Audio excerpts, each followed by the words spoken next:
Salam alaikum wa rahmatullahi wa barakatuh. Dans cette vidéo, Inch'Allah, on va traiter la troisième partie de l'exercice 2 de la série 5 des vecteurs. Donc, on va traiter les trois questions qui restent, 6, 7 et 8. Alors, commençons par la sixième question. On veut effectuer une rotation à droite des éléments de A. يعني دوران العناصر باتجاه اليمين للجدول A. هكذا صح. On va voir qu'est-ce que ça signifie la rotation. شوفوا معنا مليح. Alors, rotation à droite, ça signifie que les éléments vont se décaler à droite. يعني ينسحبوا إلى اليمين. مثلا le 4, je vais le mettre à la place de 5. 5 à la place de 0. Le 0 à la place de 7. Et le 7 à la place de 1. شوفوا معنا مليح. Le 1 va faire un tour. Et il va se mettre à la place de 4. فهمتوا هنايا. Donc, on va former ce qu'on appelle un cercle, yani daïra. D'accord? Donc, tous les éléments seront décalés à droite, sauf le dernier qui sera mis au début du tableau. Alors, si vous faites tout là, après la rotation, normalement, vous allez obtenir ce tableau. Donc, remarquez, le 4, c'est la deuxième position, ensuite 5, 0, 7, et ce qui était le dernier, c'est-à-dire le 1, passe à la première position. Ça, comment on va faire? Alors, si vous vous rappelez bien, durant les premiers cours qu'on avait fait, et plus précisément dans une série d'exercices qui contenait une permutation circulaire entre trois variables A, B, C. On a déjà vu comment faire une permutation circulaire entre trois variables, comme ça. Donc, c'est-à-dire le premier élément donne sa valeur à la deuxième élément donne sa valeur à la troisième variable et la troisième variable donne sa valeur à la première variable. D'accord? Et remarquez ici que je vais travailler avec la même méthode que j'avais utilisée. Donc, vous trouvez la vidéo sur la chaîne, bien sûr. Alors, comment faire? Tout d'abord, il faut prendre l'état initial du vecteur. Donc, vous avez cet état initial et j'essaie de comparer l'état initial avec l'état final. يعني الحالة الابتدائية هذه مع الحالة النهائية. وسي ناخذ الاختلافات اللي بيناتهم وبناء على الاختلاف هذه الاختلافات الموجودة راح نحاول نرسم الأسهم كما رسمت أنا هنا بأون روج نرسم الأسهم اللي يخلونا يوضحوا تحرك القيم يعني donc on essaie de dessiner les flèches qui montrent le mouvement des valeurs تحرك القيم. Comment avoir ça? C'est en comparant la donnée avec le résultat qu'on doit avoir. مفهوم هنايا؟ بمقارنة النتيجة صدر الحالة الابتدائية مع الحالة النهائية راح نستنتجوا كيفية أو تواجد الأسهم كيفاش يكون. Alors, en comparant la donnée avec le résultat, je constate ou là je remarque que vous avez le déplacement de ces valeurs se fait de cette manière. Donc, le premier vers le deuxième vers le troisième, ainsi de suite, et le dernier vers le premier élément. Alors, vous dessinez les flèches. Deuxième étape, vous allez récupérer la plus grande flèche que vous avez, c'est-à-dire la flèche qui est en noir, et vous allez introduire une variable auxiliaire au milieu. Et donc, vous allez avoir ça. Donc, remarquez, vous allez avoir ça. Donc, j'ai divisé la grande flèche en deux et j'ai introduit au milieu une variable auxiliaire que j'ai appelée ECH. Ça, c'est la deuxième étape. Troisième étape. Maintenant, à partir de la variable auxiliaire qui est ECH, vous devez suivre le sens des flèches entrantes. يعني انطلاقا من المتغير الإضافي ECH راح تحاولوا تتبعوا اتجاه الأسهم الداخلة مش الخارجة. شوفوا معنا مليح. Ça veut dire ça. Alors, vous avez une flèche entrante. La voici. هذه. ومن بعد اللي قبلها. Ensuite, la précédente. Et je fais tout le tour. فهمتوني هنايا؟ صح. Alors, je numérote le sens des flèches. Je numérote plutôt les flèches اللي عندي. Donc, vous avez cette flèche qui permet de mettre le dernier élément dans ECH. Ensuite, cette flèche, deuxième étape. Cette flèche, troisième étape. Quatrième étape. Cinquième étape. Jusqu'à la sixième étape. Ça. Maintenant, la prochaine étape. Je vais effacer ça. Donc, la prochaine étape consiste maintenant à traduire les flèches ou alors les différentes flèches que vous avez sous forme d'action. Alors, la première flèche, c'est la flèche qui permet... Pardon, je vais faire le déroulement avant de faire la traduction. Donc, je vais faire le déroulement pour vous montrer que ça va vous donner exactement le résultat qu'on cherche, c'est-à-dire celui-là. Alors, si j'applique la première flèche, elle dit que le dernier élément sera copié dans ECH. Donc, vous allez avoir ici un 1 dans ECH. Ensuite, j'applique la deuxième étape. Deuxième étape, c'est l'avant-dernier élément qui sera copié dans la dernière case. Donc, je vais mettre le 7 à la place de 1. Ensuite, je vais mettre 0 à la place de 7. Ensuite, le 5 à la place de 0. Ensuite, le 4 à la place de 5. Et enfin, je vais mettre le contenu de la variable auxiliaire ECH dans la première cellule. Et donc, je vais écraser le 4 par 1. Si vous comparez maintenant ce que je viens d'obtenir avec le résultat que je devais avoir, vous trouvez c'est le même résultat. Et donc, vous trouvez que la méthode ANA, elle marche très bien. Ça. Maintenant, il faut traduire ces flèches en termes d'action. Alors, la première action, si je veux l'écrire, ça sera ECH reçoit le dernier élément. Et comme le dernier élément, c'est le nème, donc ECH va contenir A de N. A de N. Deuxième flèche signifie que le dernier élément A de N reçoit celui qui le précède, A de N-1. Et donc A de N reçoit A de N-1. Ensuite, si j'essaie de continuer, donc ça sera A de N-1 prend celui qui le précède, c'est la flèche numéro 3. Donc A de N-1 reçoit A de N-2. Et je continue de faire ça jusqu'à la flèche numéro 5. Donc la flèche numéro 5, elle dit que le deuxième reçoit la valeur du premier. Donc le deuxième reçoit la valeur du premier, c'est-à-dire A de 2 reçoit A de 1. Et enfin, la flèche numéro 6, elle vous indique que le premier élément A de 1 reçoit ECH. Alors, une petite remarque, ce qui nous intéresse comme action, c'est uniquement cette action, cette action, cette action et cette action. Hadi, elle est en plus. Vous pouvez ne pas la mettre, même pas. D'accord? Donc, en termes de flèches, donc, vous avez cette flèche qui nous intéresse, avec cette flèche et cette flèche. Donc, vous devez prendre les flèches qui se trouvent à l'extrémité, c'est-à-dire la première, la dernière, la deuxième, l'avant-dernière et la dernière. D'accord? Ça suffit largement pour trouver la solution générale. Maintenant, alors j'ai déduit maintenant les actions. Qu'est-ce que je vais faire maintenant? Je vais essayer de généraliser. Donc, rappelez-vous toujours que lorsque vous avez plusieurs valeurs, essayez toujours de généraliser les choses. Alors, comment généraliser ça? Tout d'abord, il faut déduire les actions qui se ressemblent. Alors, les actions qui se ressemblent sont à partir de l'action 2 jusqu'à l'action N-1. Alors, remarquez que je n'ai pas pris la première et la nème action. Pourquoi? Parce qu'ils ont une autre forme. Mais les actions de 2 jusqu'à N-1. Pourquoi? Parce que les actions de 2 jusqu'à N-1, ils ont tous dans la partie gauche un élément de A et dans la partie droite un autre élément de A. Par contre, la première et la dernière action n'ont pas la même forme.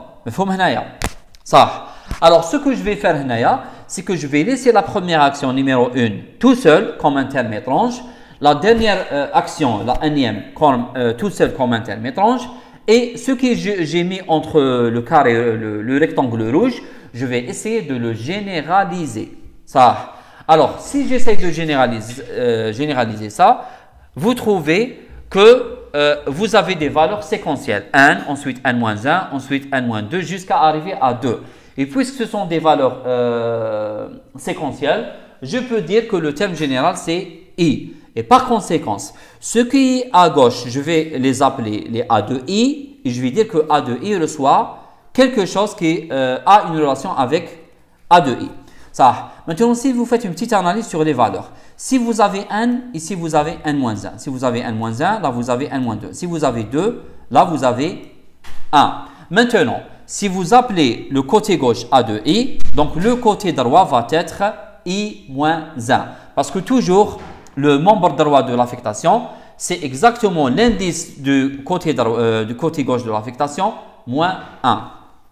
D'accord? Et donc, je peux déduire ici que le terme général de tout ça, c'est A de I reçoit A de I-1.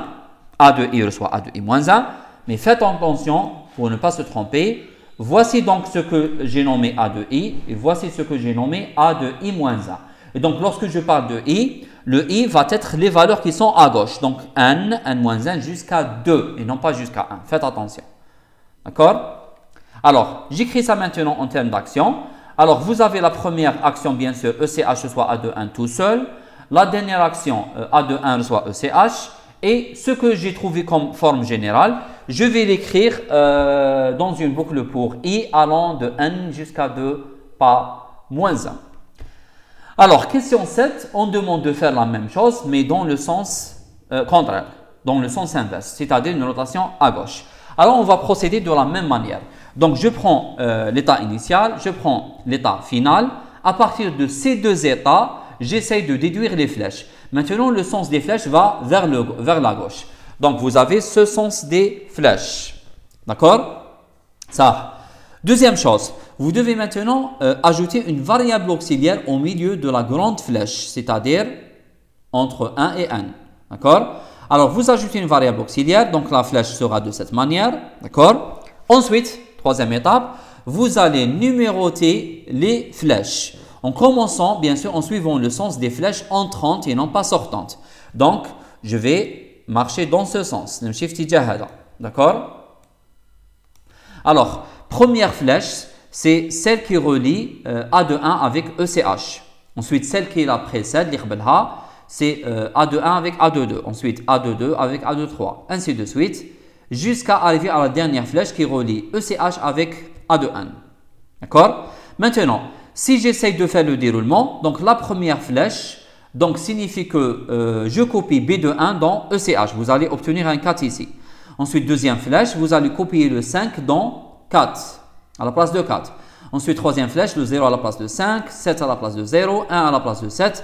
Et la sixième flèche, vous allez copier le 4 à la place de 1, dernier élément. D'accord? Et vous remarquez qu'avec ce déroulement, j'obtiens exactement l'état initial l'état final que je cherche. Alors, passons à la prochaine phase. Donc, essayons maintenant de déduire les actions. Alors, les actions qu'on va faire ici, donc la première action consiste à mettre dans ECH la valeur du premier élément de B, c'est-à-dire B de 1. Deuxième action, dans B de 1, je vais mettre B de 2. Dans B de 2, je vais mettre B de 3, étape 3. Jusqu'à arriver à l'étape 5. L'étape 5, c'est quoi? Donc, l'avant-dernier élément B de n-1 reçoit B de 1. Et la dernière étape, c'est le dernier élément B de n qui reçoit ECH. Ça, essayons de faire comme tout à l'heure. Donc, on va essayer de généraliser les actions qui se ressemblent. Alors, les actions qui se ressemblent ici, c'est à partir de l'action 2 jusqu'à n-1.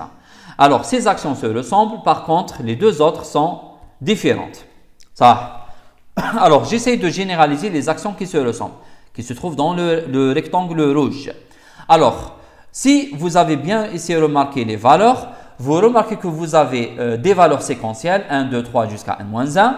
Et donc, je peux appeler l'élément qui se trouve à gauche B de I et j'essaie de trouver la relation avec l'élément qui se trouve à droite. Et vous remarquez qu'à chaque fois, l'élément qui se trouve à droite, il possède un indice qui est égal à la même indice qui se trouve à gauche, mais plus 1. Donc, au lieu de dire B de I, je vais dire B de I plus 1. Et donc, le terme général va être B de I reçoit B de I plus 1. Et faites attention toujours, voici les B de I et voici les B de I plus 1. Et dans ce cas, bien sûr, les B de I, remarquez l'indice I, c'est de 1 jusqu'à n-1 et non pas n. Faites attention. Alors, dernière chose, je vais écrire la solution. Donc, comme j'ai dit, donc la première action, je vais la mettre tout seul, la dernière action tout seul.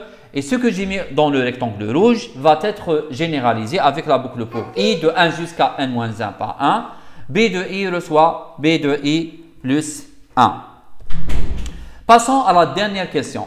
Là, je veux construire un autre vecteur et je vais l'afficher. Le vecteur, il s'appelle D. Il est construit de cette manière. Donc, le dernier élément de n, il va être égal au premier élément de A plus le premier élément de B. L'avant-dernier élément de D, c'est le deuxième de A plus le deuxième de B, ainsi de suite, jusqu'à arriver au premier élément de D, qui va être la somme du dernier élément de A et le dernier élément de B. Déjà, vous remarquez que la taille de D, elle est exactement n, parce que vous avez de D de n jusqu'à D de 1. Et par conséquent, lorsque vous allez déclarer le tableau D, il va être de taille 99, exactement comme A et B et C. Alors, comment on va faire? Alors, à chaque fois que vous avez plusieurs valeurs, une suite de valeurs, essayez toujours de généraliser ça. Alors, je vais écrire les actions que j'ai. Vous avez cette action, ensuite cette action, jusqu'à la dernière action. Ça. Alors, j'essaie de voir tout d'abord quels sont les indices des vecteurs. Est-ce que j'ai besoin d'un indice, deux indices ou alors trois indices? Ça. Vous remarquez que l'indice de A et de B, c'est exactement les mêmes.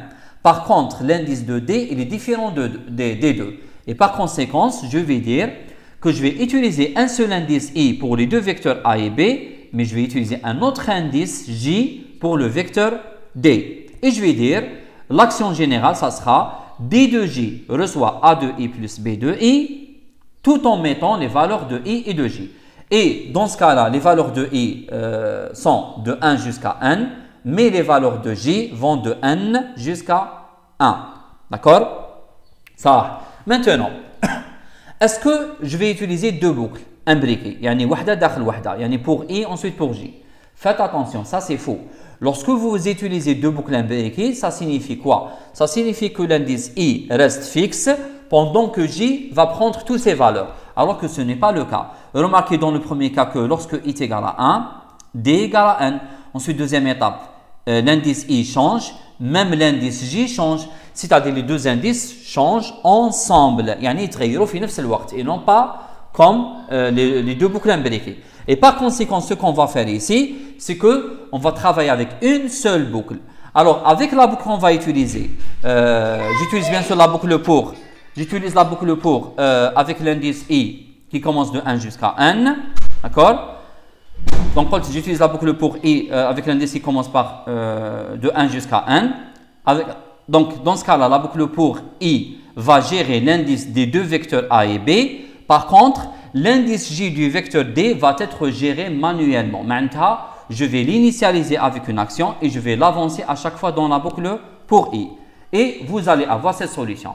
Donc, J reçoit n, I, pour I allant de 1 jusqu'à n pas impair. À chaque fois, D de J reçoit A de I plus B de I. Et à chaque fois, remarquez qu'à chaque fois, dès que je calcule D de J, je peux l'afficher directement sans oublier de décrémenter J par 1. معناتها الكتابة هذه qu'à chaque fois I sera incrémenté par 1 et à chaque fois J sera décrémenté de 1. Sachant que I commence par 1 et J commence par n. Je peux également inverser les choses et utiliser l'indice J dans la boucle pour. Et dans ce cas-là, je dois gérer manuellement l'indice I des vecteurs A et B. Et donc la solution va être la suivante. Pour I, I reçoit 1, pour J allant de n jusqu'à 1 pas moins 1, D de J reçoit A de I plus B de I, écrire D de J, et j'avance l'indice J par 1. Alors, avec ça, je crois que j'ai terminé. On se voit, Inch'Allah, la prochaine vidéo.